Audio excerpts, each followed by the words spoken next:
Hi, never too young to start an empire, never too old to chase a dream.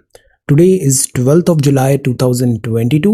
Let us have a quick discussion of all these important topics. This is quiz number 72. History के answers हैं. Which river has not been mentioned in Rig Veda? The answer is Tapti. Askini river Chenab का नाम था during the वैदिक period. Atharvaveda में origin of Indian medicine के बारे में मेंशन है. पतंजलि को बोला जाता है expounder of yoga philosophy. The game of dice was part of the ritual of राजसूया.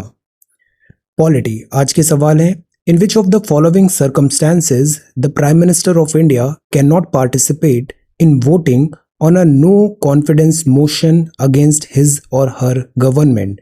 Prime minister no confidence motion में पार्टिसिपेट नहीं कर पाएंगे अगर इनमें से क्या ऑप्शन करेक्ट है. Via which of the following amendments the term socialist was inserted in preamble of Indian constitution. ये वर्ड पहले नहीं था इंडियन कॉन्स्टिट्यूशन में, बाद में इसको इंसर्ट किया. इसके साथ दो और वर्ड्स इंसर्ट हुए थे, उनके नाम भी बताइए. Which of the following is not a correct statement about Union Public Service Commission? For which among the following periods an Attorney General is appointed in India? Attorney General का article भी बताइए. Article in constitution कितने सालों का appointment होता है. The Supreme Court of India tenders legal advice to President of India when? Supreme Court advice देते हैं प्रेसिडेंट को. इस आर्टिकल का भी नाम बताइए. So these are 5 questions for today. आज की वोकैबुलरी है स्कर्मिश. स्कर्मिश मतलब होता है झड़प, जैसे लाइन ऑफ एक्चुअल कंट्रोल में इंडिया और चाइना के सोल्जर्स के बीच में skirmish. An episode of irregular or unpremeditated fighting, especially between small or outlying parts of armies or fleets. Then this is exigency. Exigency का मतलब होता है an urgent need or demand. Astuteness मतलब exceptional discernment and judgment especially in practical matters. Conflate का मतलब होता है मिलाना, that is combine two or more texts, ideas etc. into one. Capitulate का मतलब होता है हथियार डालना. Cease to resist an opponent or an unwelcome demand, surrender करना. So ये कुछ vocabulary words हैं आज के लिए. If you come across any other important word, write down that word along with its meaning in the comment section down below. ये CSET है. Try to answer this question. These are certain statements. Best conclusion इस statement का क्या हो सकता है. Then consider the following statements. Again, which of the following statements is true? So these are 2 questions CSET. Then this is news bites number 16. See, कल ही के news में हमने देखा था ये है रेड पांडा. ये है रेड पांडा. तो ये ऐसे ट्रीज पे, मोस्टली ट्रीज पर ही रहता है. तो Padmaja Naidu Himalayan zoological park है. This park is in West Bengal. इसने एक प्रोग्राम स्टार्ट किया और 20 रेड पांडास को 5 years ऑफ टाइम पे फॉरेस्ट में रिलीज किया जाएगा. फॉरेस्ट में इतने रेड पांडास को जूलॉजिकल पार्क से रिलीज किया जाएगा. ये जो रेड पांडास होते हैं ये शाय होता है, सॉलिटरी होता है, एर्बोरियल होता है, जैसे कि spending life on trees like this. So ये जो एनिमल्स होते हैं ये इंडिकेटर स्पीशीज होते हैं for ecological change. They feed mainly on bamboo. 50% of red panda का जो हैबिटेट है वो है ईस्टर्न हिमालय. इंडिया में ये मिलता है सिक्किम का स्टेट एनिमल है. इसके अलावा अरुणाचल प्रदेश, वेस्ट बंगाल और मेघालय, यहाँ पर मिलता है this red panda. India is home to both the species, subspecies of this red panda. एक हिमालयन रेड पांडा और दूसरा Chinese red panda. IUCN status में इसको एंडेंजर्ड का स्टेटस मिला हुआ है. ये जो शब्द है एंडेंजर्ड, इसका मतलब क्या होता है टेल. बिकॉज IUCN जो रेड लिस्ट होती है इसका क्राइटेरिया होता है. जैसे क्रिटिकली एंडेंजर्ड है तो उसका सर्टेन क्राइटेरिया होगा, कितनी पॉपुलेशन का डिक्लाइन हुआ है, नंबर ऑफ सर्वाइवल एडल्ट्स कितने हैं वहाँ पे. तो सिमिलरली एंडेंजर्ड का मीनिंग बताइए. Okay, so this is IUCN status endangered. और यहाँ लिखा है सिक्किम का स्टेट एनिमल दिस रेड पांडा है. अरुणाचल प्रदेश का स्टेट एनिमल क्या है, वेस्ट बंगाल का क्या है और मेघालय का क्या है, ये भी आंसर. कुछ टाइम पहले हमने MOEFCC के बड़े अच्छे ट्वीट्स देखे थे, फॉलो किया था कवर, जिसमें स्टेट वाइज सारे जो स्टेट्स हैं उनके state animal, state bird, state tree, state flower etcetera mention था। बहुत यूज़फुल है वो। अब जो सेकंड न्यूज़ बाइट है वो है अबाउट दिस खेजड़ी वृक्ष। खेजड़ी वृक्ष, तो दिस इज खेजड़ी वृक्ष। ये जो वृक्ष है ये एरिड एरिया में मिलता है, प्राइमरली इंडिया में राजस्थान। तो जो बिश्नोई कम्युनिटी है वो दिस खेजड़ी ट्रीज को प्रोटेक्शन करने के लिए फोरफ्रंट पे रहती है। उन्होंने हमेशा स्ट्रांगली प्रोटेस्ट किया है अगर खेजड़ी ट्रीज का ऐसे दिस डिफॉरेस्टेशन होता है। तो khejri tree plays an important role in maintaining the ecosystem. ये ड्राई वेदर पे भी सर्वाइव करता है। कल का ही सवाल था वेजिटेटिव एडेप्टेशन, एरिड कंडीशन में एडेप्टेशन। ये सॉइल न्यूट्रिएंट वैल्यू को ऐड करता है और ये yield of desert crop and food plants को भी बेनिफिशियल होता है। This khejri tree is used for fodder and firewood. इसका एक पॉपुलर डिश भी होता है जिसको बोलते हैं sangri. Now this is Gita Gopinath. आप डेप्यूटी मैनेजिंग डायरेक्टर हैं इंटरनेशनल मॉनेटरी फंड के। So first deputy managing director हैं इंटरनेशनल मॉनेटरी फंड के। इसके पहले आप चीफ इकोनॉमिस्ट भी रह चुके हैं IMF के 2019 टू 2022 में, international macro economics. Then IMF की बात करें तो 1945 में IMF बना था। ये जो वर्ड है, यहाँ एक वर्ड यूज करते हैं हम, ब्रेटन वुड ट्विन्स। तो एक तो IMF हो गया, दूसरा ब्रेटन वुड ट्विन क्या है? आंसर। देन फाउंडेड हुआ 1945 वर्ल्ड वॉर 2 के बाद। हेडक्वार्टर वॉशिंगटन DC है। मैनेजिंग डायरेक्टर अभी है क्रिस्टालानिया जॉर्जीवा। फर्स्ट डेप्यूटी MD है गीता गोपीनाथ। ये चीफ इकोनॉमिस्ट है। मेंबर कंट्रीज 190 है। लेटेस्ट मेंबर एंडोरा है। और IMF रिपोर्ट रिलीज करती है global financial stability, world economic outlook. ये दो primarily report release by IMF। Okay, so ये न्यूज़ बाइट्स नंबर 16 है। 12 जुलाई है। आज के दो सवाल हैं। पहला है draw a political and geographical map of north east India. तो जो नॉर्थ ईस्ट इंडिया है इसमें आप पूरी 7 सिस्टर्स भी काउंट करो और सिक्किम भी कर लो। और ये जो ज्योग्राफी का मैप बनाना है, मतलब यहाँ के माउंटेन्स, हिल्स, रिवर्स, आप कुछ ट्राइब्स भी मेंशन कर सकते हैं। सारा geography, animals, tribes etcetera, entire geography of north east India mention करिए और पॉलिटिकल मैप भी उसमें रिफ्लेक्ट करिए। आप चाहो तो 2 मैप बना सकते हो। पॉलिटिकल मैप में आप पे वहाँ के जो स्टेट्स हैं और उनकी कैपिटल है उसको क्लियरली मेंशन करिए। This is very very very important. North east India हमें बहुत अच्छे से इसकी जानकारी होनी चाहिए। देन सेकंड क्वेश्चन है GS पेपर 2 का है ये। Can the vicious cycle of gender inequality, poverty and malnutrition be broken through micro financing of women self help group? आपसे सवाल पूछा गया है तो आपको जवाब देना है हाँ या ना, और जो भी जवाब दोगे उसको एक्सप्लेन विद एग्जाम्पल्स करो। ओके, यूजुअली इसमें हाँ का जवाब ज्यादा आएगा। So explain with examples. Try to answer this question as well. Okay, so ये जो आंसर्स हैं आप इसको वेबसाइट पे अपलोड कर सकते हो। Our website address is srajanindia.1। जैसे ये पोस्ट होती है 8 जुलाई के, जैसे ये कुछ आंसर्स हैं, ऑल्दो इसको हमने ऑलरेडी डिस्कस कर लिया है। कुछ न्यू एंट्रीज हैं जैसे विपुल ने किया है ना। India highly vulnerable to riverine floods. Look at the writing, neat and clean, underline भी है यहाँ पे, पैराग्राफ्स भी शॉर्ट है। देन ये मैप थोड़ा और बेटर हो सकता है और मैप को ऐसे बॉक्स के अंदर रखना ज़रूरी है। Then very good. अब इसमें हम थोड़ा और माइंड मैप भी बना सकते हैं, कुछ डायग्राम्स भी बना सकते हैं, फ्लो चार्ट भी बना सकते हैं, है ना। थिंक इसको और क्रिएटिवली हम इंफॉर्मेशन का प्रेजेंटेशन कैसे इम्प्रूव कर सकते हैं। Think so this is really good. Hand writing, presentation etcetera is very very nice. Word count में अभी हमें बहुत बॉदर नहीं करना है बिकॉज वर्ड काउंट वैसे भी फॉलो नहीं होना है हमारा। जैसे 150 250 वर्ड्स होता है, हम यूजुअली उसके आसपास भी नहीं पहुंच पाते हैं, तो do not worry about that. Just try to frame the best possible answer you can, that's all, and do it every day for 7 straight days. Try to frame the best possible answer you can, content wise भी और presentation wise भी। 8th day you will thank me. You will see visible improvement in your entire preparation. Okay, so just do it, give it a try. Then this is सपना, cultural pocket. Cultural pocket, अब देखो कितना अच्छे से लिखा है यहाँ पे। सी स्टार्टिंग पैराग्राफ भी यहाँ पे कोट से किया, वंडरफुल। कल्चरल, देन यहाँ पे आपने डायग्राम, तो सी प्रेजेंटेशन बेटर हो गया, this is wonderful, point wise लिखा है, सिस्टमैटिक ऑर्गेनाइज लग रहा है, excellent. Then this is Varsha, Varsha ने भी बहुत अच्छे से यहाँ पे लिखा, see this is good, measurement to control risk.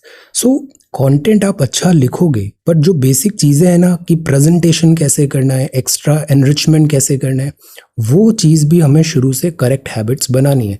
वरना अंडर प्रेशर जब एग्जाम में हम जाते हैं तो ये सारे जो सबकॉन्शियस में अगर नहीं होती है आदतें, तो ये बहुत बैकफायर करता है रियल एग्जाम में। सो हैबिट्स शुरू में ही स्ट्रॉन्ग हैबिट्स बनाना is necessary. See this map is again so good, very neat and clean map. Then ये सारे 1 by 1 पॉइंट्स भी दिए। देन श्रवण, ये सारी कॉपीज बाकी हमने कल सारी चेक कर ली थी, आप बहुत अच्छे से आंसर्स लिख रहे हो, वंडरफुल, इसको कंटिन्यू करिए। और आज ये 2 आंसर्स आप राइट इट डाउन और upload it on the website, this is the address. All right, so this is the address. अब regarding your comments on YouTube, this is again very good, excellent. The kind of efforts आप यहाँ पे डाल रहे हो और simultaneously इतनी सारी चीज़ें peripheral learn कर रहे हो, this is really good. ये एग्ज़ाम स्पून फीडिंग का नहीं है, ये मैं डे 1 से बता रहा हूँ। इस माइंडसेट में नहीं रहना है कि टीचर ने 4 बात बता दी, वही 4 बात पढ़ ली और वही 4 बात एग्ज़ाम में आ जाएगी, ऐसा नहीं होगा। आपको यहाँ पे सीखना है कि पढ़ना कैसे है, इंटरेस्ट डेवलप करना है, पेरिफेरल नॉलेज भी साइमल्टेनियसली गेन करना है, सो दैट हम रियल एग्जाम में फिर उसके लिए प्रिपेयर हो पाएंगे। एंड यूपीएससी हेट्स कोचिंग, ये भी मैं डे 1 से बता रहा हूँ, तो इस माइंड फ्रेम से नहीं जाना है, नेचुरली टैलेंटेड बनना है हमें, ओके। और उसके लिए प्रोएक्टिव होना ज़रूरी है, आपके एंड से भी एफर्ट्स आने चाहिए। सी अब देखो, सुंदर ने इतनी सारी एक्स्ट्रा चीज़ें यहाँ पे पढ़ी, I am so happy, wonderful. Pooja ने भी पार्टिसिपेशन स्टार्ट किया है, वंडरफुल। डिफ्लेशन, इन्फ्लेशन, रिफ्लेशन, अब ये चीज़ आप भूलोगे नहीं, दिस इज रियली गुड। और आप बहुत अच्छे आंसर्स लिखते हो, उसको रिज्यूम करो Pooja. Ajay, this is again very good. Bishnoi, Ajay is working and इतना डिफिकल्ट, दिस जो वर्क के साथ भी मैनेज करना, इट्स नॉट ईजी, बट इतने अच्छे से यहाँ पे विद कंसिस्टेंसी परफॉर्म कर रहे हो, this is really appreciable, wonderful. See ये सब एक्स्ट्रा नॉलेज है, ये चीज़ आपको अपने एंड से वर्क करना पड़ेगा। सी जंगल बचाओ, Appiko movement, very good, this is wonderful, really good answer, very good. Tehri dam, ये 7 के 7 पॉइंट्स बहुत अच्छे हैं। Then Raj, this is again very good. ये सारे आपने हेलीकॉप्टर, सी चेतक, चीता, MI-17, ये चीज़ बहुत काम आएगी जब आप मेंस में भी और प्रीलिम्स में भी, दोनों में, wonderful. Uranium, excellent Sundar, uranium very good. Vegetative adaptation के बारे में बताया। Ram Naresh, so consistent, very good. Sundar, Ram Naresh answer writing भी स्टार्ट करो अब। Then Sundar, this is again very good. Deflation, reflation, wonderful. Saumya ने ये सारे आंसर्स करेक्टली दिए हैं। Kritika, this is again so good, see concise notes, very good. See the points, Qflation, stagflation, very nice. Shivani, this is again wonderful. See, these all points are really good. Chandan, so consistent, very good. This is really nice. Pacific. Then Bishnoi, then this is leaders aim, excellent, so structured. इस process से जो हम बोलते हैं ना, organised thought process होना चाहिए, systematic and structured, वो भी हम साइमल्टेनियसली डेवलप कर रहे हैं, wonderful. See Kirti, this is wonderful, very nice. See सारे यहाँ पे emotional intelligence, uranium, thorium, wonderful. Roshni, very good. This is Daman, Soni. Lecture ethics में अभी हम करेंगे, प्राइमरली अभी हमारा फोकस मेंस बैच है, क्योंकि उनका 16 सितंबर को मेन एग्जामिनेशन है। ये जो एथिक्स है, ये GS4 प्राइमरली अभी हम वहाँ पे फोकस करके देखेंगे, बाद में फिर हम यहाँ पे भी कंटिन्यू कर सकते हैं, बट फर्स्ट ऑफ ऑल अभी 16 सितंबर प्रायोरिटी है, okay. Then Neha, this is really good. Sundar, Sapna, very good. Shivani, excellent. Sundar, Chipko movement, very nice. Then Brahmaputra, this is good. See, very good. So you again are like very helping to each other. This is again a really good thing. Peer learning, very good. Then Ram Naresh, Daman, Aman, okay, इसके बारे में बात करता हूँ अभी मैं. Then this is Gayan and Daman and Nandini, very good. Very good. See ये जो न्यूज़पेपर होता है ना, newspaper we do every day, and every day जो न्यूज़पेपर होता है उसमें तो ऑल टाइप ऑफ न्यूज़ होता है, बट हमारा मैंडेट होता है कि हम उसको अपने एग्जाम पॉइंट ऑफ व्यू से फॉलो करें। प्लस एवरीडे साइकिल ऐसा होता है ना, तो इसमें ऐसा नहीं होता कि एक ही वीडियो में हमने सारी चीज़ें कवर कर ली। You have to be regular. तो उससे लेयर बाय लेयर अगर आप थोड़े टाइम तक रेगुलर रहोगे तो फिर आपको कोई गैप्स नज़र नहीं आएंगे। बट इंडिविजुअल बेसिस में हम डे बाय डे बेसिस में करें ना तो एट टाइम्स वहाँ पे ब्रोकन लिंकेजेस नज़र आ सकते हैं। So the idea is we have to be regular. Plus newspaper में ऑल टाइप ऑफ न्यूज़ आता है, तो अननेसेसरी मैं इसको बहुत ज़्यादा कनेक्ट करने की भी कोशिश नहीं कर रहा हूँ कि हम इसमें अननेसेसरी बहुत सप्लीमेंट्री चीज़ों में जाएं जो हमारा सिलेबस में भी नहीं है। हम इसको प्रिसाइज रखें। इट इज़ नॉट लाइक कि एवरीडे 40-45-50 मिनट का कंटेंट मिलेगा, समटाइम्स कम भी होता है। तो ये एक बैलेंस बनाने का आई ट्राई। जैसे न्यूज़ बाइट्स में हमने बहुत सारी चीज़ें जो नहीं कवर कर पाते थे वो अब हमने यहाँ पे 3-4 इंपॉर्टेंट पॉइंट्स यहाँ पे देखना चालू कर दी।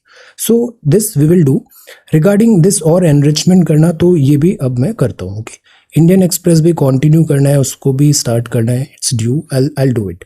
एनसीईआरटी भी ड्यू है, वो भी बहुत जल्दी हम स्टार्ट करेंगे। ओके सी, अब जैसे ये फ्रंट पेज है, फ्रंट पेज में हमारे काम का यहाँ पे कोई भी न्यूज़ नहीं है, तो लेट अस मूव फॉरवर्ड। इसके अलावा 2, 3, 4 पेज था, उसमें भी एज सच कोई न्यूज़ नहीं था। अब ये पेज नंबर 5 है, यहाँ पे बात है फ्लड्स का। अब देखो फ्लड्स हमने ऑलरेडी 3-4 दिन पहले बहुत डिटेल में पढ़ रखा है कि फ्लड्स कैसे होता है। इस पे आंसर राइटिंग भी कर लिया कि ये जो चैनल है, चैनल में ज़्यादा पानी आ जाता है, एम्बैंकमेंट्स उसको होल्ड नहीं कर पाते, तो पानी यहाँ से निकल के बाहर फ्लड जो लाइन एरिया है वहाँ पे फैल जाता है और इससे होता है फ्लड। प्राइमरी रीजन फ्लड का होता है incoming water is greater than outgoing water, capacity से ज़्यादा पानी आ गया। क्यों आ गया? बिकॉज टेम्पोरल और spatial pattern of monsoon climate change हो रहा है। दूसरा रीज़न एंथ्रोपोजेनिक एक्टिविटीज़, जैसे कि चेन्नई में जो लेक्स थी वहाँ पे एनक्रोचमेंट हो गया, तो लेक्स एक्ट करती थी as a buffer, lakes act करती थी एज अ स्पंज। सिटी में कॉन्क्रेटाइजेशन हो रहा है, तो उससे क्या हो रहा है, फ्लड का पानी बहुत तेज़ी से आता है, लैंड में, भूमि में, मिट्टी में एब्जॉर्ब होता नहीं है और इस तरीके से फ्लडिंग हो जाता है।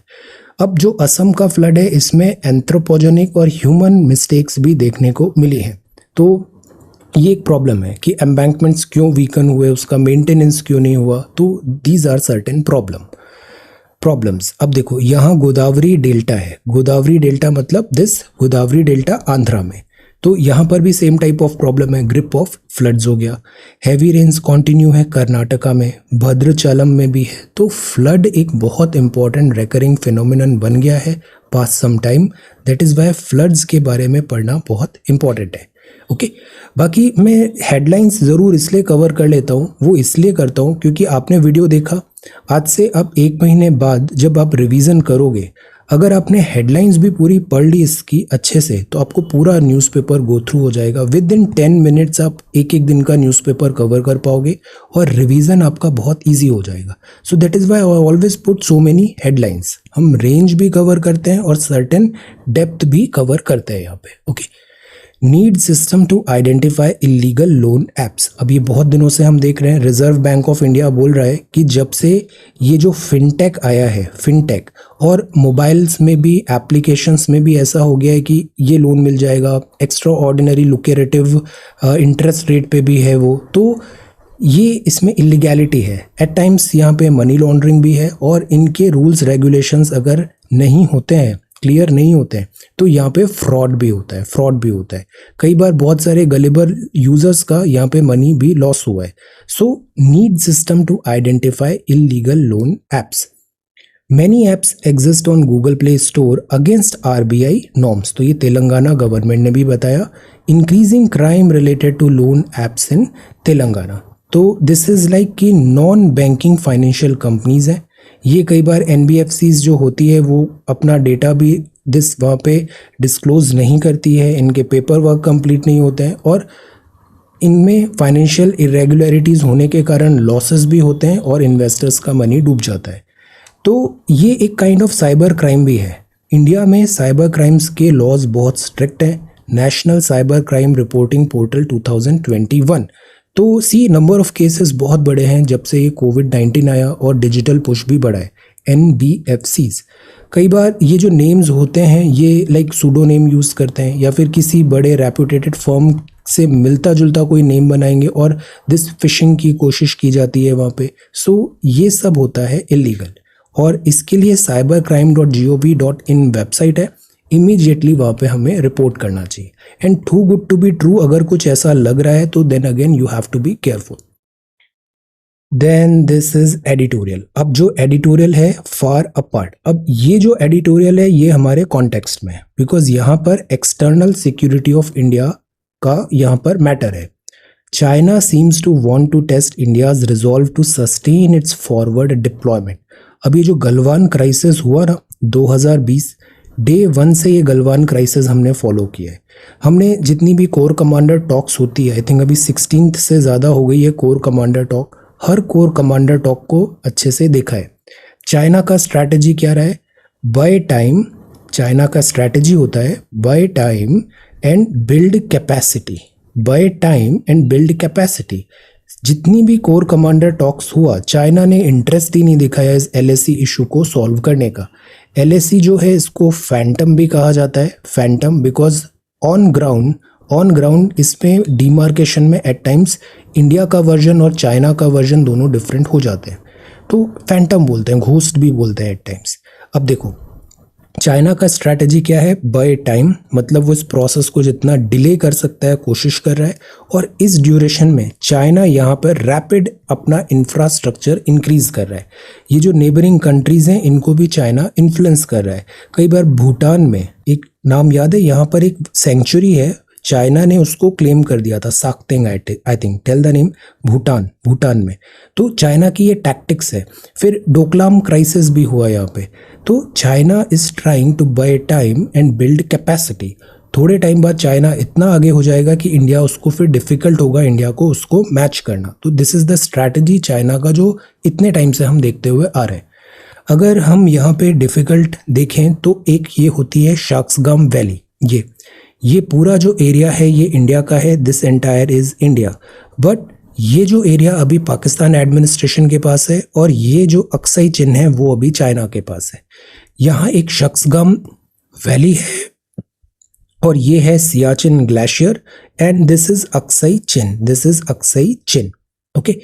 अब यहाँ पर देखो सियाचिन ग्लेशियर हो गए, ये डेस्पांग ला हो गया, ये चुशुल एरिया हो गया, ये पैंगोंग सो लेक है, this is Pangong Tso lake. Then ये अक्साई चिन है, एंड दिस इज, तो ये जो कन्फ्रंटेशन हुआ था हमारा, जैसे पैंगोंग सो लेक है, it is a long elongated lake, 1/3 area India के पास है, 2/3 एरिया चाइना के पास है इस लेक का। तो चाइना इसको यूनिलेटरली चेंज करने की कोशिश करता है, यूनिलेटरली स्टेटस को यूनिलेटरली चेंज करने की कोशिश कर रहा है। तो ऑब्वियसली कन्फ्रंटेशन होगा। गलवान क्राइसिस हुआ, चाइना अंडर एस्टिमेट कर रहा था इंडिया को, बट इंडिया ने बिफिटिंग रिप्लाई दिया। चाइनीज फोर्सेस देन यहाँ से फिर लॉक जाम हो गया और एक स्टेलमेट का सिचुएशन आ गया। इसको सॉल्व करने की कोशिश की गया, but China is again following the same strategy, bye time and build capacity. तो एक तो एरिया हो गया ये अक्साई चिन का, दूसरा ये एरिया हो गया लद्दाख का, और एक जो एरिया वो अरुणाचल प्रदेश जो है हमारा, वहाँ पर भी चाइना डिफिकल्टी क्रिएट करने की कोशिश करता है। Tawang area Indo China border dispute में, यहाँ पर भी बुद्धिस्ट मोनास्टरीज भी हैं। चाइना इस एरिया को भी डिफिकल्टी क्रिएट करने की कोशिश करता है। तो दिस इज मैकमहन लाइन, ये जो लाइन है ये मैकमहन लाइन है, ये जो है ये एलएसी है, okay. So this area is LAC, line of actual control, and this area is LOC, line of control. ये पाकिस्तान के साथ है और एलएसी चाइना के साथ है, ये बस हमें याद रखना है, ओके। तो एक टाइम था जब ये बोला जाता था इंडिया चाइना में जो बॉर्डर डिस्प्यूट्स होते हैं ये पीसफुली सॉल्व होते हैं, एक भी बुलेट फायर नहीं हुआ। बट गलवान क्राइसिस के बाद ये सिचुएशन अब बदल गई है, स्टिकिंग पॉइंट्स। तो देखो जो इंटरनेशनल रिलेशंस होता है उसमें जो एक्सटर्नल अफेयर मिनिस्ट्री है हम उसी को फॉलो करते हैं, उसका जो डायरेक्शंस होते हैं। तो जयशंकर साहब ने रीइटरेट किया इंडिया का स्टैंड। चाइना को न्यूमरस ओकेशन में एलएसी टेंशन जब से स्टार्ट हुआ 2020 में, इंडिया ने ट्राई किया है नॉर्मलसी आए, डिप्लोमेटिक सॉल्यूशन हो, पीसफुल सॉल्यूशन हो, इवन हम मिलिट्री के लिए भी रेडी है, बट चाइना अगेन डिले करने की कोशिश कर रहा है। डिसएंगेजमेंट की जो बात होती है फ्रिक्शन एरिया में, उसमें भी डिले का चाइना का टैक्टिक है।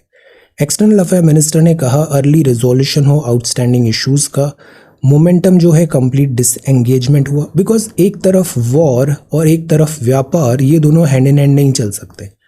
The apparent goal appears to be aimed at testing India's resolve. तो चाइना अभी इंडिया का रिजॉल्व भी देख रहा है यहाँ पे कि इंडिया कितना डिटरमाइंड है अपनी बाउंड्रीज, अपने एरिया को प्रोटेक्ट करने के लिए। तो चाइना भी अकॉर्डिंगली फिर वहाँ पे अपना गेम प्लान बनाएगा। तो ये स्टेलमेट अभी भी बना हुआ है, एंड इन इस बैकड्रॉप में जब तक ये स्टेलमेट क्लियर नहीं होता तब तक जो इंडिया चाइना रिलेशन है वो कम्प्लीटली नॉर्मल होना तो मुश्किल है। So this is the LAC। अब जैसे ये जो न्यूज़ है ना, ये लेयर्स में डेवलप होगी। आज हमने फार अपार्ट देखा, अभी एक G20 मीटिंग होने वाली है। G20 मीटिंग में जो Indian premier and this mister Xi Jinping, ये सेम प्लेटफॉर्म पे होंगे, मोदी साहब एंड शी जिनपिंग। तो लेट अस सी अब वहाँ पे क्या आगे डेवलपमेंट होता है, लेट अस सी। ये अगेन बात है सेफ्टी इन द स्काई। अब इसमें भी बहुत ज़्यादा हमें इसमें नहीं ड्वेल करना है, हमें DGCA के जो स्टेटमेंट्स हैं उसको फॉलो करना है। DGCA क्या होता है? DGCA होता है directorate general of civil aviation. जो एयरप्लेन्स होते हैं इनमें एक सर्टेन गाइडलाइंस कैसे फॉलो कराना है, ये सिविल एविएशन का काम है। अभी पिछले कुछ टाइम पे हमने बहुत सारे केसेस देखे, जैसे बर्ड हिट, विंड शील्ड टूट गई प्लेन की, फेलियर हो गया किसी कंपोनेंट का, इंजन कंप्रेसर में सर्ज हुआ, ब्लेड का फेलियर हुआ, फ्लाइट डेक इंडिकेटर हुआ, सिस्टम रिलेटेड वार्निंग आई, फ्लाइट का डाइवर्जन हुआ, मिड एयर इंजन शटडाउन हुआ, प्रेशराइजेशन का प्रॉब्लम आया, सीवियर टर्बुलेंस मॉनसून में देखा। तो ये चीज़ें पिछले कुछ 2-3 महीने में देखने को मिली है। The point is civil aviation में जो मेंटेनेंस है एयरक्राफ्ट का, प्रोसीजर का, वो पैरामाउंट होना चाहिए, वहाँ कॉम्प्रोमाइज़ नहीं होना चाहिए। और ये जो चीज़ें हैं ये क्या बता रही है कि डिग्रेडेशन हो रहा है सेफ्टी मार्जिन का। सिविल एविएशन की जो एयरलाइंस है उन्होंने आर्ग्यूमेंट दिया बिकॉज वो फाइनेंशियल क्रंच है, उनके पास पैसे नहीं है मेंटेनेंस एटसेट्रा करने के, बट ATF भी महंगा हो गया है। बट ये एक्सक्यूज़ नहीं हो सकता है because we are dealing with the lives of passengers. So इसमें DGCA का दिस इन्वॉल्वमेंट, इंटरवीन करना नेसेसरी हो जाता है। ऑपरेशनल सेफ्टी ऑडिट होना ज़रूरी है। और ये जो हमारे ऑडिट होते हैं, अगर हम इसको सिंक करें इंटरनेशनल पैरामीटर से तो और बेहतर होगा। मैट्रिक करें कि क्या एक तरीका होना चाहिए इन सब ऑडिटिंग का। एक DGCA की एनुअल सेफ्टी रिव्यू 2020 एडिशन है, वो बोलता है हम मेंटेनेंस नहीं करते तो ऑब्वियसली मशीन फेलियर के चांसेस बढ़ जाएंगे। रिपीटेड स्नैग्स होता है, रेड फ्लैग आता है, बट हम उसको इग्नोर करते हैं। तो this should not be done, ऐसा नहीं होना चाहिए। पैसेंजर नंबर्स फिर से बढ़ रहे हैं, एविएशन में नंबर ऑफ पीपल अब ज़्यादा ट्रैवल कर रहे हैं, नई एयरलाइंस भी आ रही है और फ्लीट एक्सपेंशन की भी बात है। इंटरनेशनल सेफ्टी ऑडिट भी इंडिया में होना चाहिए और निम्बल और विजिलेंट रहे रेगुलेटर तो ये ज़्यादा बेहतर होगा। निम्बल एंड विजिलेंट जैसे कि DGCA। सिमिलर चीज़ अभी हम जो फाइनेंशियल फ्रॉड्स हो रहे हैं वहाँ पे भी देखते हैं कि रेगुलेटर को निम्बल और विजिलेंट होना क्यों ज़रूरी है। Note down this line, very important line, regulator needs to be nimble and more vigilant. Industry watchword है, safety can not be glossed over, safety is paramount. So this is safety in the sky. अब हम ऐसे articles क्यों देखते हैं, ये fodder points है बहुत ज़्यादा। एक अपना व्यू पॉइंट डेवलप हो रहा है कि हमें किस तरीके से सेफ्टी, एविएशन, गवर्नेंस एट्सेट्रा में आगे स्टैंड लेना चाहिए। अब जैसे ये बात है, इसमें ऑल्दो बात तो है पॉलिटिकल की, जो रोल ऑफ स्पीकर हुआ, पॉलिटिकल डिफेक्शन हुआ, एंटी डिफेक्शन, इसमें कैसे वर्क होना चाहिए। बिकॉज एंटी डिफेक्शन लॉ आया वो फुल प्रूफ नहीं है। स्प्लिट और मर्जर, एंटी डिफेक्शन लॉ के अंदर स्प्लिट क्या अलाउड है, मर्जर क्या अलाउड है। 1985 में अलाउड था, बट अब इन दोनों में से एक चीज़ नहीं है। आंसर स्प्लिट और merger. Anti defection law split पे क्या बोलता है और मर्जर पे क्या बोलता है, फाइन लाइंस बताइए। तो the problem is there, but इसमें अब मोस्टली पॉलिटिकल पॉइंट्स दिए हुए हैं, तो that is why skip this article. और जो बेसिक एंटी डिफेक्शन है वो ऑलरेडी हमने 3-4 बार अभी कुछ ही दिन पहले कवर कर लिया है। The scam fault line is damaging Indian banking. अब स्कैम क्या होता है, एक तरीका तो ये होता है, कई बार हम स्कैम को ग्लोरीफाई करने लग जाते हैं। वेब सीरीज के थ्रू, मूवीज के through we try to glorify, at times we try to glorify, और उसके बहुत सारे वर्जन्स हो सकते हैं। तो the idea is wrong is wrong, और जो स्कैम होता है वो स्कैम होता है। तो scam fault line is damaging Indian banking. More steps to prevent frauds are needed, which include tightening the internal and external audit system of bank. अब जैसे ये आर्टिकल है, इसको ऑब्वियसली आप GS3 बैंकिंग इकोनॉमी से कनेक्ट करिए, इसको obviously आप GS2 गवर्नेंस से कनेक्ट करिए, रेगुलेटरी बॉडीज, और इसको आप GS4 एथिक्स से भी कनेक्ट करिए. So that is why we are not like brand नहीं कर रहे हैं कि this is GS2, this is GS3, this is GS4. No, ये आप सिलेबस बहुत अच्छे से आपको याद होना चाहिए और ये आपका मेरिट होना चाहिए कि आप इस टेम्पलेट को किस जगह और कैसे कॉन्टेक्स्ट में यूज़ कर पाओगे. इससे ज़्यादा बेहतर आंसर आप लिख पाएंगे. ओके, अब प्राइमरली यहाँ पर क्या है, आज़ादी का अमृत महोत्सव है. कुछ ही दिन पहले DHFL का हमने देखा यहाँ इरेगुलरिटीज़ हुआ था, दीवान हाउसिंग फाइनेंस कॉरपोरेशन लिमिटेड, और छोटा मोटा इरेगुलरिटी भी नहीं है. Look at the size, 35,000 crore का इरेगुलरिटी है, फाइनेंशियल मिसरिप्रेजेंटेशन है. फिर ABG शिपयार्ड लिमिटेड सूरत में भी 23,000 करोड़ का यहाँ पे फेक मैनर में यहाँ पे इरेगुलरिटी देखा. तो the idea is these are not things कि जिसको हम सेलिब्रेट करें. ये एक टाइम है कि हम कंटेम्पलेट करें और देखें कि ये हमारे फाइनेंशियल सिस्टम को कैसे डैमेज पहुंचा रहा है. Such type of things, such type of scams 2019 से देखा हमने. अब जैसे 7 लार्जेस्ट बैंक्स थे वो सब इन्वॉल्व हैं DHFL में. SBI हो गया, bank of Baroda India, Canara bank हो गया, UBI हो गया, प्लस KPMG. KPMG क्या होता है, ये एक ऑडिटिंग का काम करता है. KPMG प्रोफेशनल फर्म है जो ऑडिटिंग करता है, टैक्स एडवाइजरी सर्विसेज. मतलब ये इन सब बैंक्स का जो वर्क है या फिर दिस DHFL का वर्क है उसका ऑडिट करता है, जानकारी ऑडिट. तो दिस इज KPMG. तो इन्होंने देखा कि इरेगुलरिटीज़ यहाँ पर थी. फिर आती है CBI ने और जांच की यहाँ पे, तो उसने देखा NPA के नंबर्स भी करेक्ट नहीं है, बैंक्स का जो बुक्स हैं वो उतनी करेक्ट नहीं है. तो बैंकिंग सिस्टम स्ट्रॉन्ग रहना ज़रूरी है, because banking is the backbone of our economy. Excessive losses to bank होता है तो वो हर पर्सन का नुकसान है. ऑर्डिनरी पर्सन जो अपना पैसा बैंक में डिपॉजिट करा रहा है. NPAs जो होते हैं ये क्यों होते हैं? NPA मतलब होता है नॉन परफॉर्मिंग एसेट्स. इसकी कुछ कंडीशंस होती है, वो कंडीशंस बताओ कि कितने टाइम तक लोन वापस नहीं आया तो वो डाउटफुल होगा, फिर वो NPA होगा, फिर कब उसको लॉस्ट एसेट मान लिया जाएगा. तो ये नॉन परफॉर्मिंग एसेट्स होते हैं. NPA जो होते हैं ये प्राइमरली रीज़न है बैंक्स जो अभी इतने सारे हमने देखा लाइक डिफ़िकल्टी आ गया था, RBI इंटरवीन करना पड़ा. तो because of this bad loans and scams होता है. तो बिकॉज ऑफ दिस सर्टेन जो हैं इतने बड़े ह्यूज स्कैम्स कर रहे हैं, इसके लिए जो ऑर्डिनरी गलिबल पीपल है जिन्होंने बैंकिंग सिस्टम पे ट्रस्ट रखा है वो पे कर रहे हैं प्राइस को. तो RBI बताती है 34% जो स्कैम हुए हैं यहाँ पे वो इनसाइडर के कारण होते हैं. मतलब बैंक एम्प्लॉयज़ भी उसमें ड्यूली इन्वॉल्व है. पुअर लैंडिंग प्रैक्टिसेस है, जूनियर मिड लेवल मैनेजमेंट वहाँ पे रॉन्ग डूइंग कर रहा है. तो इसमें हम किस तरीके से यहाँ पर इंटरनल जो बैंकिंग ऑपरेशन है उसको ओवरऑल करें, बैंक स्कैम्स को कम करें. NPA जो होता है इसका डेटा होना चाहिए. फ्रॉड्स जो होते हैं उसको 4 क्लासिफिकेशन कर सकते हैं. एक मैनेजमेंट लेवल का फ्रॉड हो रहा है, एक कोई आउटसाइडर फ्रॉड कर रहा है, कोई इनसाइडर कर रहा है, और कई बार इनसाइडर आउटसाइडर दोनों की मिलीभगत होती है, जॉइंटली हो रहा है. तो ये 4 कैटेगरी के फ्रॉड्स होते हैं. बाकी डेलॉइट ने भी कहा, KPMG में ने भी कहा कि यहाँ पर मॉनिटरिंग होना बहुत ज़रूरी है. अब जैसे कुछ स्कैम्स के नाम याद होने चाहिए, ये लेटेस्ट स्कैम्स हैं. जैसे एक हुआ नीरव मोदी स्कैम, मेहुल चौकसी स्कैम, ये हुआ Punjab national bank 11,400 crore, huge number. Then businessman Vijay Mallya scam 9,000 crore जिसमें 13 बैंक कंसोर्टियम इन्वॉल्व था. आंध्रा बैंक फ्रॉड हुआ, PMC स्कैम हुआ, रोटोमैक पैन स्कैम हुआ, वीडियोकॉन का केस हुआ, इलाहाबाद बैंक हुआ, सिंडिकेट बैंक हुआ. ये सब स्कैम्स हैं. महाराष्ट्र स्कैम हुआ, कनिष्क गोल्ड बैंक स्कैम हुआ, IDBI का हुआ, RP info system. These all are scam and look at the number, these are like crores में है, ये hundreds and hundreds of crores. तो इसको चेक करना ज़रूरी है. अब देखो RBI डेटा भी क्या बोलता है, कॉरपोरेट जो लोन है वो करीब 70% है बैड लोन्स का. तो इंडिविजुअल जो होता है वो लोन टाइम पे चुका भी रहा है और उसका रेपुटेशन इतना खराब नहीं है जितना इन कॉरपोरेट्स का है. They are doing big frauds. 70% जो बैड लोन है वो कॉरपोरेट से आ रहा है.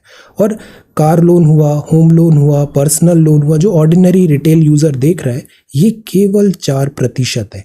और बैंक का जो वसूली सिस्टम है उसमें भी देखो ये इस पे ज़्यादा वो हार्श होते हैं, जबकि यहाँ जो बिग फिश है इस पे उन्हें ज़्यादा टारगेट करना चाहिए. कॉरपोरेट गवर्नेंस में दैट इज़ वाई इनको एक ओवरहॉल ज़रूरी है एंटायर बैंकिंग सिस्टम को। तो रेगुलेशन हो, चार्टेड अकाउंटेंट्स जो होता है वो इनके सारे एसेट्स वगैरह टाइम पे देखे, एम्प्लॉयज़ का ट्रांसफ़र फास्ट रोटेशन करना भी ज़रूरी है, वरना लोन्स पास करने पर बहुत सारी इरेगुलरिटीज़ होती है यहाँ पे। मैनेजमेंट इंफॉर्मेशन सिस्टम होना चाहिए जो अर्ली वार्निंग हो। बैंक्स तब तक डिस्क्लोज नहीं करता है कि उसकी यहाँ डिफ़िकल्टी हो रही है जब तक वो मतलब आउट ऑफ कंट्रोल चला गया, फिर नेक्स्ट डे न्यूज़ आती है कि बैंक फेल। कोई भी चीज़ एक साथ एक दिन में कैसे फेल हो सकती है, उसकी प्रोसेस होती है। तो जब प्रोसेस चली रही थी तब हमने उसको करेक्ट क्यों नहीं किया? Early warning system. Then CIBIL CIBIL का स्कोर होता है हर बोरोवर का कि उसके, जब आपको पता है जिसको लोन देना है उसका रेपुटेशन ठीक नहीं है तो आप उसका लोन क्यों पास कर रहे हो? Credit information bureau limited. इन सब चीज़ों को वर्कआउट करना ज़रूरी है। आर्टिफिशियल इंटेलिजेंस भी यूज़ करें, मॉनिटर करें फाइनेंशियल ट्रांजैक्शन, बट AI की भी अपनी लिमिटेशंस हैं। तो the idea is entire banking system needs an overhaul. Bank needs to carry out fraud risk assessment every quarters. और एसेट रिकंस्ट्रक्शन कंपनी हम बनाते हैं, बैड बैंक बनाते हैं, बट ये कोई रियल सॉल्यूशन नहीं है। रियल सॉल्यूशन ये है, ये जो टाइप ऑफ बैंक फ्रॉड्स हो रहे हैं, मैनेजमेंट लेवल पे मिस्टेक हो रहा है, punish them. Outsider insider, insider outsider, इस जो कोर है बैंकिंग का जो डैमेज पहुंचा रहा है, फॉल्ट लाइन, यहाँ वर्क करना ज़रूरी है to this cover, to this insure की स्कैम्स नहीं। Why the world needs peace in Ukraine, Shashi Tharoor साहब ने लिखा है। रेगुलर पॉइंट से जो हम बात कर रहे हैं, peace is important, Ukraine peace is important. Comprehending public health, Djokovic Wimbledon champion. अब लुक एट द नंबर, कितना डोमिनेट किया है जोकोविक, नडाल और फेडरर। मोस्ट ऑफ द जो ग्रैंड स्लैम्स हैं वो इन तीनों के पास ही है। So this is the Wimbledon. Unsafe abandonment, this is Sri Lanka को हेल्प। अब कल ही हमने प्रीलिम्स में पढ़ा था वर्ल्ड पॉपुलेशन, है ना। वर्ल्ड पॉपुलेशन पे हमने ये बहुत अच्छे से कल देखा कि पॉपुलेशन की इकोनॉमी क्या होता है। इकोनॉमिक्स का क्लासेस चल रहा है, अभी ये रिकॉर्डेड क्लासेस भी अवेलेबल होगा।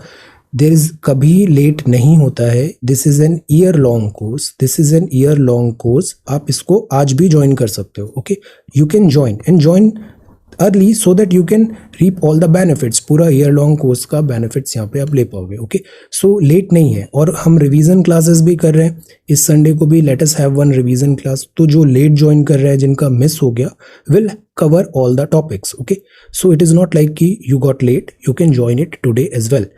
कल हमने डिस्कस किया था this economics and population economics, क्या होता है, इसकी डिफरेंट एक्सपेक्टेशंस, डिफरेंट स्टेजेस क्या होते हैं, फीचर्स क्या होता है, एक्सपेक्टेंसी क्या होती है, इकोनॉमिक्स क्या इन्वॉल्व है, पॉपुलेशन को कैसे देखना चाहिए हमें, है ना। और फिर इस तरीके से हम आगे बढ़ेंगे। आज हम देन फर्दर डिस्कस करेंगे, we will talk about unemployment और उससे रिलेटेड बहुत सारी स्कीम्स एंड प्रोसीजर्स। और मेंस बैच भी कंटिन्यूड है, ब्रेनस्टॉर्मिंग कंटिन्यू रहेगी और एडिशनल जो इनपुट्स है मेंस स्पेसिफिक वो हम यहाँ पे कवर करेंगे। ओके, मेंस बैच प्रायोरिटी में है अभी, और इसका जो ड्यूरेशन है वो भी मैं इंक्रीज करूँगा, इसको लाइक 1.5 आवर 2 आवर्स का भी हम करने वाले हैं। ओके, बिकॉज 16th को आपका एग्जाम है। Alright, so what I was saying कि ये जो है कोर्स है, यू कैन ज्वाइन। एंड जो यहाँ जो हमने रिलेटेड देखा वर्ल्ड पॉपुलेशन का, सेम न्यूज़ है। वर्ल्ड पॉपुलेशन में इंडिया कुछ ही टाइम पे चाइना को ओवरटेक करेगा। वर्ल्ड्स बिगेस्ट पॉपुलेशन इंडिया की होगी। इस पॉपुलेशन को फीड करना, प्रोवाइड करना, स्किल देना, ये भी बहुत ज़रूरी काम है ताकि हम डेमोग्राफिक डिविडेंड को हम मैक्सिमम बेनिफिट्स वहाँ पे ले पाए। फॉल इन मैंगोज हुआ, इंक्रीज इन पे, H1B वर्कर। ओके, अब ये बड़ा इंटरेस्टिंग आर्टिकल है, डार्क मैटर। ऐसे जो आर्टिकल होते हैं ना, इनको भी लेयर्स में देखना चाहिए। साइंस एंड टेक्नोलॉजी के बहुत सारे आर्टिकल्स होते हैं, they are just like theories, कोई नई फाइंडिंग्स। ये जब तक एक कॉन्क्रीट चीज़ नहीं आती है, इससे MCQ बनाना डिफिकल्ट होता है। So usually science and technology में वही सेक्शन आता है जो वेल सेटल्ड हो गया, जिस पे काउंटर आर्ग्यूमेंट्स नहीं आ पाएंगे। ओके, तो बहुत सारा, जैसे संडे को भी SNT देखते हैं, बहुत उसका यूटिलिटी नहीं है। एक रफ आइडिया हमें पता है, देन मूव ऑन। जब एग्जाम आएगा तो हम उसको कंपेंडियम जो होते हैं उसमें कंपाइलेशंस में और डिटेल में देख लेंगे, तब तक मैटर सेटल हो जाएगा। ओके, यहाँ जो प्राइमरली बात है, एक तो अभी जेम्स वेब जो टेलीस्कोप थी उसके कुछ बहुत ब्यूटीफुल पिक्चर्स आए, सोशल मीडिया में भी कल काफ़ी चल रहा था। And there is a certainty we are not alone in this universe. बहुत सारी नई गैलेक्सीज मिली है, नई फाइंडिंग्स मिली है यूनिवर्स के। Late us see. अब यहाँ जो बात है वो प्राइमरली डार्क मैटर का है। जैसे ये गैलेक्सीज है, गैलेक्सीज क्या है, जैसे मिल्की वे ऐसे स्पाइरल में ऐसे गैलेक्सी है हमारी। गैलेक्सी मतलब बहुत सारे वहाँ पे स्टार्स है। देखो ये हम है ना, हमारे जैसे 8 बिलियन के करीब और ह्यूमन बींग्स हैं। ऐसे ही बहुत सारे लिविंग प्लांट्स हैं, flora and fauna, animals and this plants है। प्लैनेट अर्थ में, अर्थ है, अर्थ एक छोटा सा प्लैनेट है सोलर सिस्टम का। सोलर सिस्टम में और भी प्लैनेट्स है। जो सन है एक मीडियम स्टार है, मिडिल एज स्टार है। ऐसे मिलियंस ऑफ स्टार्स हैं। कहाँ पर? गैलेक्सी में। ये मिलियंस ऑफ स्टार का एक ग्रुप है गैलेक्सी, और ऐसी मिलियंस ऑफ गैलेक्सी। तो see how small we are. So this is the point कि हम कोशिश कर रहे हैं, हम एक्सप्लोर करने की कोशिश कर रहे हैं यूनिवर्स को। अब यूनिवर्स में बहुत सारी चीज़ें हमें पता नहीं है, तो एक मैटर आता है डार्क मैटर। पार्टिकल फिजिक्स में भी हमने जो हमारी अंडरस्टैंडिंग है वो लाइक फाइनल नहीं है, हम अभी भी वहाँ सीख रहे हैं, नई फाइंडिंग्स आ रही है। डार्क मैटर जो होता है ये वो पार्टिकल्स होते हैं जिनका चार्ज नहीं है, और ये डार्क इसलिए कहा गया बिकॉज इससे लाइट भी इमिट नहीं हो रही है। तो मतलब ये इलेक्ट्रोमैग्नेटिक फिनोमिना नहीं है।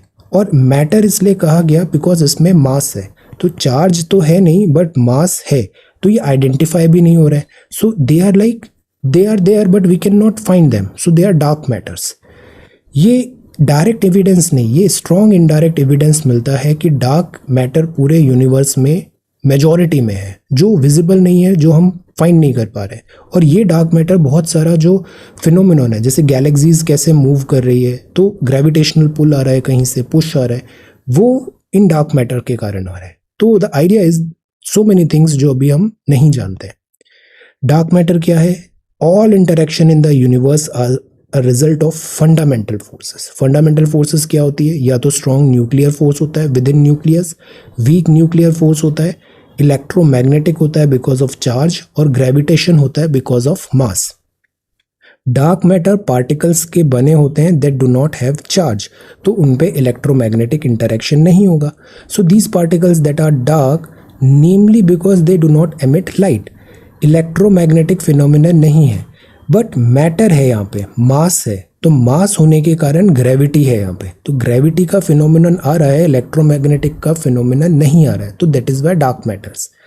ग्रेविटेशनल फोर्स के कारण ये इंटीग्रेटेड होते हैं। Although this is a weak force, but अगर ह्यूज साइज है तो ये स्ट्रॉन्ग बन जाता है। तो ये बहुत इल्यूसिव हो जाते हैं टू डिटेक्ट करना। So that is why also इनको हम डार्क मैटर कहते हैं।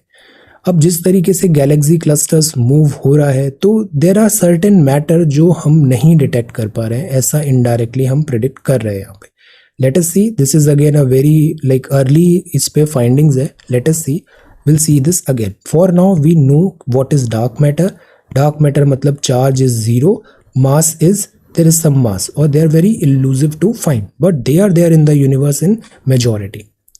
The new guidelines to prevent unfair trade practices. अब सी continuation में हो रहा है। हमने कुछ ही दिन पहले पढ़ा था सर्विस चार्ज के बारे में। कंज्यूमर प्रोटेक्शन अथॉरिटी ने गाइडलाइंस अनाउंस किया है कि ये जो अनफेयर ट्रेड प्रैक्टिस है, कंज्यूमर से क्या होता है, होटल्स रेस्टोरेंट्स में बाय डिफ़ॉल्ट एक सर्विस चार्ज भी उनसे चार्ज कर लिया जाता है। तो वो जो प्रैक्टिस है वो क्या करेक्ट है, ये यहाँ पे सवाल है। According to this CCP and recent guidelines, ये जो सर्विस चार्ज की प्रैक्टिस है वो करेक्ट नहीं है। जो भी प्राइसेस होती है वो वहाँ पे डिस्प्लेड होना चाहिए, और विदाउट कंसेंट कस्टमर की आप इसको चार्ज नहीं कर सकते। सर्विस चार्ज होता है मतलब रेस्टोरेंट से AC लगा रखा है, आपके टेबल पे सर्व हो रहा है, तो कुछ एक्स्ट्रा चीज़ें दे रहा है, तो इसका सर्विस चार्ज होता है। एक सर्विस टैक्स होता है, वो गवर्नमेंट लगाती है service tax. Service charge restaurant owner के डिस्क्रिशन पे होता है। तो CCPA जो है इसने कहा कि ये वायलेशन है राइट ऑफ कंज्यूमर्स का। ये एक्ट होता है CCPA 2019, consumer rights, unfair trade practices, misleading advertisements, prejudicial है to the interest of the public, और इसको बैन कर दिया। तो अब क्या होगा, service charge just like that नहीं लगा सकते हैं। अथॉरिटी को ये भी कहा गया है कि चीफ सेक्रेटरीज जो स्टेट्स के होते हैं वो इसको इंश्योर कराएं डिफरेंट राज्यों में। तो अब किसी भी पर्सन से without consent by default service charge नहीं लिया जा सकता है।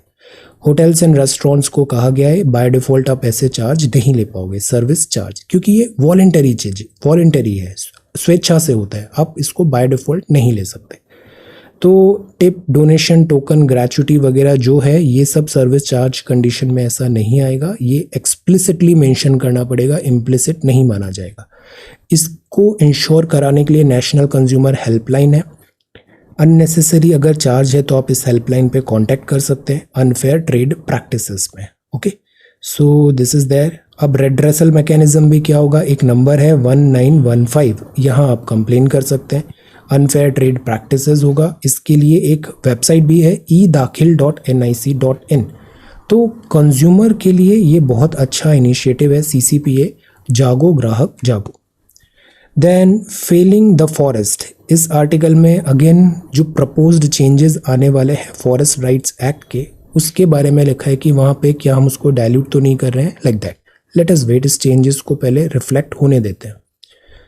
देन दिस इज क्विज, और AI based Mandarin translation devices for army. Mandarin मतलब चाइना की भाषा।